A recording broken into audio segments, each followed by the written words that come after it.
오늘부터 우리는 베드로전서를 살펴보는데요. 베드로전서가 어떤 글인지에 대해서는 여러분들 주보를 보면 어느 정도 나와 있습니다. 제가 그런 개론적인 거 이 시간 소개해 드리기보다 오늘 본문 말씀에 좀 더 들어가서 살펴보는 시간을 갖습니다. 일단 1장 1절 말씀을 보면 이 편지를 받은 베드로 사도가 쓴 이 편지를 받는 사람들이 어디에 살고 있는지가 나오는데요. 제가 여러분들 주보를 보시면 일부러 지도도 달아 놓았고 또 거기에 관계된 사도행전 2장의 말씀도 달아 놓았습니다. 이렇게 해놓은 이유는 이제 몇 가지를 설명하기 위해서인데요. 이 지역은 요새로 말할 것 같으면 어느 나라에 해당될까요? 지리를 좀 잘 아시는 분들은 금방 들어오실 텐데 이 지역은 그 유명한 터키입니다. 터키 지역입니다. 대부분의 지금 언급되는 지역들이 터키 지역입니다. 이렇게만 내두니까 이게 어딘지를 잘 모르죠. 아시아 보이니까 우리 뭐 한국 쪽이 아닌가 하는 분들도 있는데 전문적으로는 소아시아라고도 표현이 되는 터키 지역입니다. 터키 하면 축구 좋아하시는 분들은 또 잘 아시는 지역이죠. 자, 터키이고요.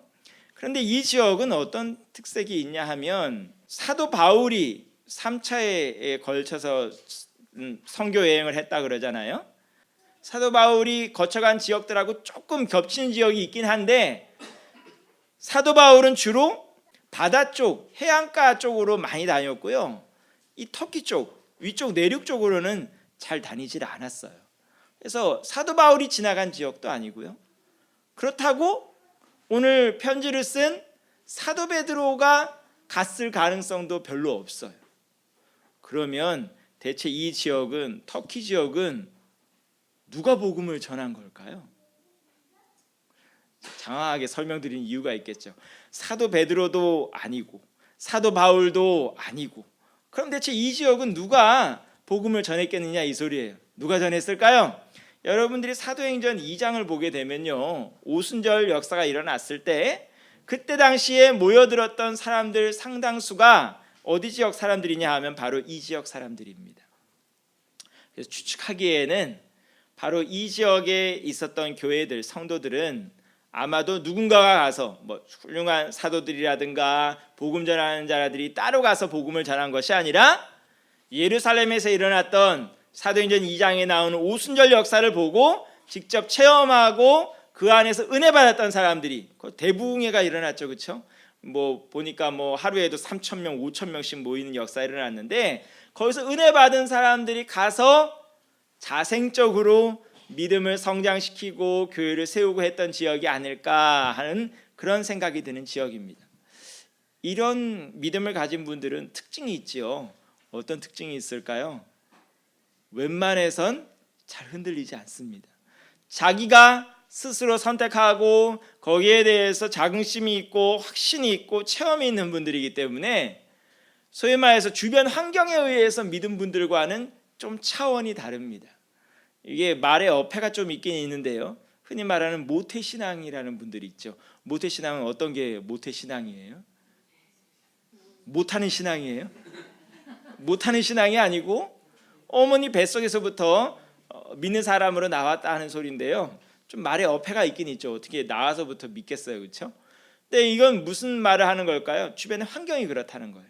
엄마 아빠를 비롯해서 환경이 다 믿는 사람들이기 때문에 아주 자연스럽게 믿음 생활을 하는 분들, 근데 이런 분들은 주로 화초로 비유하자면 온실 속에 계시는 분들이죠. 조금만 환란이 겹치고 어려움이 닥치면 믿지 않는 사람들이나 크게 차이가 없는 그런 모습을 보일 때가 많아요. 하지만 자기가 뜨거운 체험이 있는 사람들, 자기가 직접 은혜 받고 믿음 생활을 시작하는 사람들은 좀 차원이 다릅니다. 근데 이런 분들은 또한 그런 면에서 강하기는 하지만 원래 강한 거가 보통 잘 휘어지지는 않지만 부러지잖아요. 그렇죠? 나무는 휘어지지는 않는데 부러지잖아요. 그러니까 문제가 생기면 웬만큼은 버티는데 한계치를 넘어서면 이거는 대박이 나, 흔히 말해서 대박이 납니다. 지금 이런 특성을 가진 지역이에요. 그러다 보니까 사도 베드로가 몇 가지 중요한 말씀의 기초를 세워줘야 되는 지역입니다. 베드로 전서를 보게 되면 어떤 면에서 굉장히 교리적으로 볼 수 있는 내용들이 등장을 합니다. 굉장히 전문적이고 신학적인 용어들이 등장한단 말이에요. 우리나라 성경에는 1장 1절에 나오는 게 아니라 2절에 나오는 표현인데요. 택하심을 받은 자라는 표현이 제일 먼저 나옵니다. 우리나라 성경은 어디서 나와요? 그것이 2절에 나오죠. 번역을 하다 보니까 불가피하게 2절에 나오는데 원래는 1절에 나와야 되는 내용이에요. 1절에 택하심을 받은 자라는 표현이 나오고 2절에는 또 어떤 표현이 나오냐 하면 미리 아셨다 하는 표현이 등장을 하고 있습니다. 자, 여기서 중요한 건 뭐예요? 믿음 생활 누가 먼저 시작한 것 같아요? 우리가 잘나서 또는 우리가 똑똑해서 또는 우리가 선택해서 우리가 먼저 믿음 생활을 시작한 것 같지만 누가 먼저 시작했다는 거예요? 그 모든 것이 가능한 것은 시작점은 하나님이다 하는 것을 말씀해 주고 있습니다. 우리가 택한 게 아니고요. 겉으로 볼 때는 우리가 택한 것 같지만 우리가 택한 게 아니라 하나님께서 택해 주셨다. 그리고 누가 먼저 알았다? 하나님이 먼저 알았다 하는 말씀을 해줍니다. 이게 별거 아닌 것 같아도 굉장히 중요한 의미를 가지고 있어요. 내가 선택한 것 같으면 책임도 누가 져야 돼요? 내가 져야죠. 선택한 사람이 책임을 져야죠, 그렇죠? 선택한 사람이 나면 내 삶의 모든 것은 내가 책임을 져야 됩니다. 그런데 선택한 사람이 하나님이면 누가 책임을 지게 돼 있을까요? 하나님이 책임을 집니다. 우리 옆 사람과 인사해 볼까요? 당신은 하나님이 책임을 집니다. 우리가 드라마에서 잘 보잖아요. 오빠가 책임질게. 그 오빠 그렇게 믿을 수 있는 오빠 별로 없습니다. 이 땅에 있는 어떤 사람도 끝까지 책임질 수 있는 사람이 없습니다. 오히려 너무나도 확실하게 책임지겠다고 하는 사람은 의심해 봐야 됩니다. 사기꾼일 공산이 매우 높습니다. 양심적으로 말하는 사람은 오히려 뭐라고 말할까요? 최선을 다해 볼게. 이게 사실은 가장 양심적으로 할 수 있는 말이고 끝까지 책임질게 하고 말하는 사람은 사기꾼일 공산이 높습니다. 오히려 끝까지 책임질게 라고 말할 수 있는 분은 단 한 분밖에 없는데 누구요? 하나님 한 분밖에 없습니다. 그분은 모든 것을 아시고 그렇게 말씀하신 것을 책임지실 수 있는 능력이 있으신 분이다 하는 것 우리가 기억해야 됩니다. 그런데 미리 아시고 택하신 그 주님께서 하신 일이 뭘까요? 우리를 부르시는데 그냥 부르시는 것이 아니라 2절 말씀에 두 번째로 등장하는 단어가 뭐냐 하면 성령님께서 거룩하게 하신다는 단어입니다. 하나님은 우리를 부르시긴 부르시는데 아무런 의미 없이 부르지 않습니다. 우리를 거룩하게 하시려고 부르십니다. 그런데 거룩이란 말이 문제예요. 뭐가 거룩한 거예요? 거룩하게 조용히 딱 자리 잡고서는 무게 잡고서 앉아 있으면 거룩한 건가요? 어떻게 하면 거룩한 거예요? 어떤 분들은 거룩이라고 하니까 맨날 흰 옷만 입고 다니는 분들도 봤어요. 흰 옷 입고 다니면 거룩해지나요? 그게 아니고요. 거룩한다는 말은 기본적으로 구별한다는 말이에요. 구분이 된다는 말이에요. 이 땅에서도 사실은 구분하려는 노력을 많이 하지요. 우리나라에도 파가 많아진다는 것은 구분하는 기준이 많다는 거예요. 과거에는 망국적인 지역에 따라 사람을 나누기도 했어요. 이 지역 사람, 저 지역 사람. 때로는 학벌에 따라서 나누기도 하고 전공에 따라 나누기도 하고 관심 분야에 따라 나누기도 하고 사는 지역에 따라 나누기도 하고 때로는 키 가지고도 나누고 저도 키가 군대에 가서 키 가지고도 구별을 받아봤어요. 제가 워낙 키가 작으니까 군대에서 제가 신체 검사 받을 때도 군의관이 몇 번을 키를 재봤어요. 제가 통과시켜 놓고도 아닌 것 같아. 다시 한번 가서 재보라 그러고 다시 한번 가서 재보라 그러고 그래서 나라의 부름을 받았는지라 실제 군대에 가서도 유격 훈련이랑 받고 이제 신병 훈련을 받는데 같이 섞어 놓으면 손해 보는 사람이 생기는 거예요. 특별히 목봉 체조 같은 거 할 때 손해 보는 사람이 생겨요. 왜 그럴까요? 키 큰 사람들은 목봉 훈련할 때 그거 다 무게 다 견뎌내야 돼요. 키 작은 사람은 목봉 체조를 하고 싶어도 손이 닿질 않아. 실제로 그래 봤다니까요. 손이 닿질 않아. 그렇다고 제가 손을 대겠다고 매달리면 제 몸무게가 거기 추가가 되잖아요. 그래서 여러 사람의 피해를 입히지 않기 위해서 저는 에어로빅을 할 수밖에 없었어요. 그런데 목봉 체조를 하는데 그것도 그러니까 그런 사정을 잘 알기 때문에 교관들이 따로 키 작은 사람만 분류를 했어요. 스머프들만 분류를 했는데도 불구하고 제가 그 사이에서 목봉 체조를 하는데 손이 안 닿더라고. 그래서 여전히 저는 군대를 열심히 갔다 왔으나 빼먹지는 않았으나 목봉 체조를 제대로 못 해봤다. 목봉 체조를 하고 싶어도 못 해봤다. 키 가지고 스머프와 아닌 사람들을 나누는 것도 당해봤고요. 여러 가지로 구분을 해요. 이 땅 사람들은 많은 기준을 가지고 우리를 서로 구분을 합니다. 근데 하나님은 뭐 가지고 구분을 할까요? 하나님 뭐 가지고 구분할 것 같아요? 중얼중얼 웅성웅성. 자, 뭐 가지고 구분할까요? 이 베드로전서 1장 2절을 보면 그 다음에 나오는 단어가 우리 한글 성경을 보면 그 다음에 나오는 단어가 뭐냐 하면 예수 그리스도의 피뿌림을 얻은 사람들이에요. 하나님 앞에 너는 하나님의 백성 아닌 사람 구분하는 기준은 딱 하나인 거예요. 뭐예요? 예수 그리스도의 보혈의 능력을 입느냐 안 입느냐의 차이입니다. 예수 그리스도의 보혈이 뿌려지지 않은 사람은 아무리 잘났어도 소용이 없어요. 대통령이야 뭐야 와도 아무런 소용이 없어요. 그렇지만 아무리 이 땅에서 무시받고 못난 자라 할지라도 예수 그리스도의 보혈의 피뿌림을 받은 사람은 다 하나님의 자녀가 되는 권세를 받아요. 그럼 예수 그리스도의 보혈의 피뿌림을 어떻게 받아요? 그 피는 벌써 육적인 눈에 만져지는 피는 이미 2000년 전에 말라붙었거든요. 어디서 피뿌림을 받아요? 그 피뿌림은요 정말 피를 뿌려서 받는 게 아니에요. 그 피뿌림은 우리가 2000년 후에 받는 이 피뿌림은 다릅니다. 어떻게 피뿌림을 받을 수 있을까요? 그것은 요한복음 1장을 가도 또다시 나오는데 하나님의 자녀가 되는 권세 어떻게 얻는데요?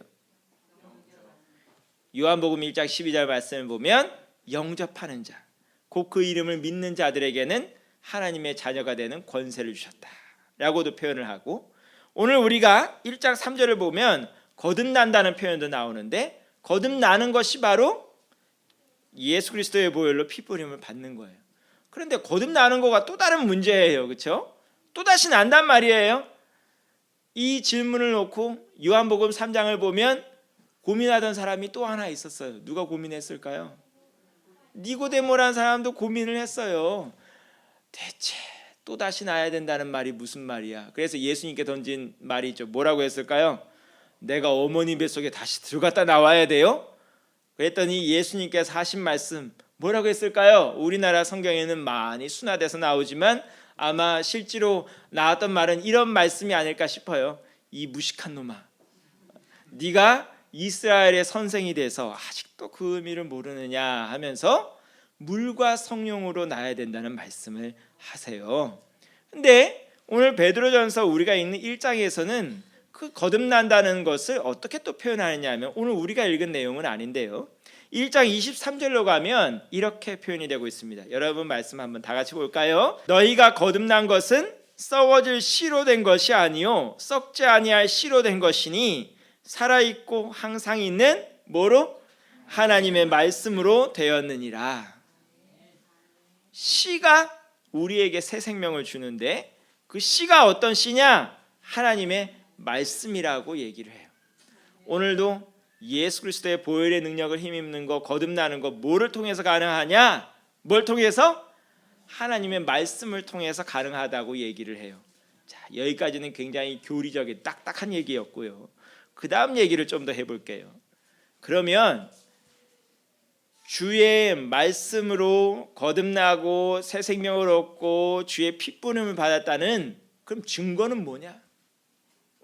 다 여기 나온 분들 성경 안 믿는다는 분들 있어요. 난 성경 안 믿어요 하는 사람 아예 여기 나오지도 않아요. 그렇죠? 하나님 말씀 다 받은 것 같아요. 그렇죠? 그 사람이 정말 예수 그리스도의 피뿌림을 받았느냐 안 했냐를 뭐 가지고 또 다시 알 것이냐? 그걸 놓고 오늘 나오는 얘기가 바로 산소망이라는 표현이 나옵니다. 오늘도 새 생명을 얻은 사람에게는 살아있는 소망이 있다고 얘기를 합니다. 그럼 살아있는 소망이 있으면 어떤 소망도 있을까요? 죽은 또는 죽을 소망이 있겠죠. 죽는 거에 관계된 소망이 있어요. 자, 우리 한번 얘기를 해볼까요? 죽는 소망은 어떤 소망일까요? 자, 죽는 소망인지 아닌지를 알아보려면 우리가 지금 필요로 하는 것, 소망하는 것, 원하는 그 끝이 뭔지를 보면 됩니다. 끝이 뭔지를 보면 돼요. 자, 우리 젊은이들 요새 취직이 걱정이잖아요, 그렇죠? 너나 나나 취직이 안 돼서 걱정이에요. 자, 취직을 소망으로 삼으면 뭐가 되는지 한번 볼게요. 자, 취직을 하려면 뭐 해야 돼요? 열심히 공부하겠죠. 취준생 돼야 되겠죠, 그렇죠? 열심히 공부해서 취직을 해요. 그럼 취직을 하면 그 다음에 뭐가 될까요? 희망퇴직 당하지 않는 이상 승진도 하고 거기서 뭐 봉급도 받고 뭐 잔뜩 하겠죠, 그렇죠? 그럼 그 끝에는 뭐가 있을까요? 은퇴가 있어요. 은퇴하고 나면 뭐 할까요? 연금 받아요, 그렇죠? 연금 받아 살면 뭐 할까요? 죽어요. 그 끝에는 죽어요. 연금 때문에 죽는 건 아니지만 연금 받다가 살다가 그 끝에는 죽어요. 그러면 또 어떤 목표를 세워볼까요? 우리 뭐 선거 조금 전에 끝났으니까 이제 선거법 이런 거 이제 해당 안 될 거니까 우리 선거 얘기를 해보죠. 자, 국회의원 되는 걸 소망으로 삼아요. 그럼 뭐 해야 될까요? 선거운동 해야 되겠죠, 그렇죠? 열심히 우리도 많이 봤죠. 뭐 사람들 나와서 뭐 춤도 추고 난리를 쳐요. 열심히 해가지고 국회의원 돼요. 국회의원 되면 뭐 할까요? 국회에 가서 열심히 법 만들어요. 그리고 4년 지나면 뭐 해야 돼요? 또 선거해요. 선거에 붙든 안 붙든 간에 계속 뭐 7선, 8선, 9선 죽을 때까지 당선된다 쳐요. 그 끝에는 뭐가 있을까요? 죽어요. 자, 공부 열심히 하는 거 해볼까요? 자, 좋은 대학 가는 거 목표로 삼아 봐요. 좀 좋은 대학 가려면 뭐 해야 돼요? 공부 열심히 해요. 과외도 하고 학원도 다니고 뭐 다 한다 쳐요. 열심히 공부해요. 좋은 대학 갔어요. 그럼 뭐 할까요? 좋은 회사 가기 위해서 또 시험 공부해야 돼요. 뭐 고시도 봐요. 열심히 공부해요. 그래가지고 뭐 취직이 되든 뭐가 되든 됐어요. 그러다가 끝엔 뭐 있어요? 끝까지 가면 또 죽어요. 그게 죽는 소망인지 아닌지는 끝까지 가보면 압니다. 이 땅에서 우리가 소망하고 바라는 것들은 대부분이 죽는 소망입니다. 하다못해 뭐 우리 교회에도 이렇게 사회의 영향상 오랫동안 싱글로 남아 계시는 분들 있잖아요. 그런 분들이 만약에 결혼을 목표로 삼았다 쳐요. 그렇죠? 결혼하면 뭐 할까요? 끝까지 가면 또 죽어요. 죽는다고요? 그러면 끝까지 가서 안 죽는 게 뭐가 있을까요? 끝까지 가서 안 죽는 게 뭐가 있어요? 하나님의 나라를 유업으로 받는 거예요. 하나님의 나라라는 것 자체가 영원히 사는 게 전제되어 있는 거예요, 그렇죠? 하나님의 나라는 유효기간이 있는 게 아니에요. 가서 1000년 살다가 끝 이게 아니고요. 영원히 사는 나라가 하나님의 나라잖아요, 그렇죠? 그 하나님의 나라에 갔는데 유업이라는 것은 어떤 의미가 있냐 하면 제가 1장 1절에서 건너뛴 단어 중에 하나가 나그네라는 단어예요. 나그네라는 단어인데요. 나그네는 뭐가 특징일까요? 나그네, 여행객, 그 자기가 지금 지나고 있는 그 땅에 자기 땅에 재산이 없어. 정처가 없는 사람이에요, 그렇죠? 이게 내 땅, 내가 몇십 년이고 살 땅 이런 게 없는 사람이 나그네입니다. 이 땅에서 나그네 되는 건 별 상관이 없는데 왜냐하면 부동산 가져도 그 끝은 뭐라고요? 죽는 거니까. 그건 상관이 없는데 저 하늘나라에서 땅이 있어야 될 거 아니에요. 저 하늘나라에서 나그네 되면 골치 아픈 거잖아요, 그렇죠? 이 땅에선 나그네 돼도 상관이 없어요. 근데 저 땅에서는 나그네가 되면 안 된다고요. 그래서 뭐가 필요한 거예요? 그래서 유업이 필요한 거예요. 이 유업이라는 것은 저 하늘나라에서의 지분을 얘기하는 거예요. 저 하늘나라 갔는데 물론 이 땅에서 말하는 부동산 개념은 아니에요. 거기엔 공인중개사가 없습니다. 자, 그런 개념은 아닌데 저 땅에서의 내 몫이 없으면 갔는데도 겉돌고 나그네 되는 거예요. 그렇죠. 오늘도 우리가 저 땅에서 보화를 쌓고 저 땅에서 유업을 얻고 저 땅에서 우리가 왕노릇하려면 뭐 해야 될까요? 하나님께서 우리를 왜 부르셨는지에 대해서 다시 한번 생각해 보면 돼요. 자, 하나님께서 우리를 미리 아시고 선택하셨다고 했잖아요. 미리 아시고 선택하신 이유가 뭘까요? 첫째, 나 혼자 잘 먹고 잘 살라고? 그건 아닐 것 같아요. 그렇죠? 그럼 뭘 것 같아요? 그럼 나는 못 먹고 못 살고 남만 잘 먹고 잘 살게 하려고? 그것도 아닐 것 같아요. 그렇죠? 그럼 뭘까요? 세 번째 남은 옵션은 다 따라해 볼까요? 나도 행복하고 남도 행복하고. 나도 남도 행복하게 하려면 뭐가 있어야 된다고요? 따라해 볼까요? 산소망이 있어야 합니다. 나도 산소망이 있고 다른 사람에게도 산소망이 있게 만드는 것, 그것이 나도 행복하고 남도 행복한 것이 뿐만 아니라 그것이 바로 주님께서 약속하신 유업을 얻는 방법이에요.